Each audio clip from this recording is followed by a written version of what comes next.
জানো শিফু, পিঁপড়াকে আমার খুব ভয় করে। আরে ওইটা পিঁপড়া না, পিঁপড়া হবে। বেশি বুটো তুমি। আচ্ছা যাই হোক, পিঁপড়াকে নিয়ে কি যেন একটা বলছিল। একটা পিঁপড়া আমার কাছে এসে বলল, একটু রক্ত হয় তোমার? আমার না অনেক পিসাপা পেয়েছে। পিসাপা না, পিপাসা হবে। আবার আর তাছাড়া পিঁপড়ারা তো রক্ত খায় না। রক্ত খাই তো তোমার গার্লফ্রেন্ডে। আরে ধুর, গার্লফ্রেন্ড কোত্থেকে আসবে? রক্ত খায় তো মশারা। মশা আর পিঁপড়া তো একই, একজনের পাখা নেই আর একজনের পাখা আছে। কেমনে? যেমন তুমি আর ছাগল একই রকম, তুমি ভাত খাও আর ছাগল ঘাস খায়। তাহলে তুমি আর বিড়ালের বাচ্চা একই।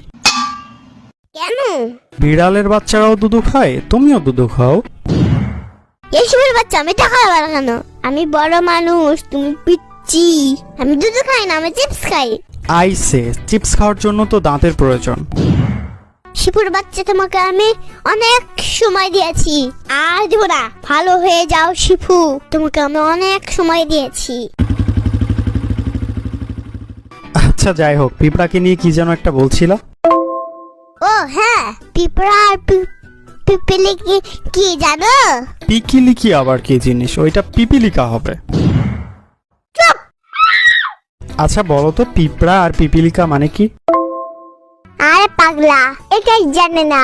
পিঁপড়া হলো ছেলে, পিপিলিকা মানে হলো মেয়ে। কেমনে? যেমন যেমন পিপিলিকা, শালিকা, হৃদিকা, এরকম আরো অনেক। এগুলোকে মেয়ে বলা হয়। আরো এক প্রকার আছে। কি? আর একটা হলো পুচকিকা।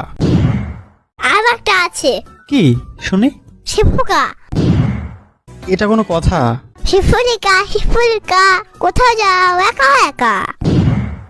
একবার দাঁড়াও তো ভাই, ওই সিগারেট বিক্রি করে দোকানে, যাও সেখানে। দাঁড়াবার সময় তো নাই। কবি পুচকিন্দ্রনাথ ঠাকুর। আর একটা কবিতা শুনবা? কি বলো দেখি। শিফু একটা পাগলা, মাথা তাল গুলবাল, ছাগলের চাচাতো ভাই, বিড়ি সিগারেট খাই। উগান্ডা থেকে আমদানি করা কাইলা ভূত। হইছে বাপ, থাম তুই। কেন থামবো? তুমি তো কবিতা বলতে বললা, কোথায় যা সেগুলা যা ভালো আবালের দল।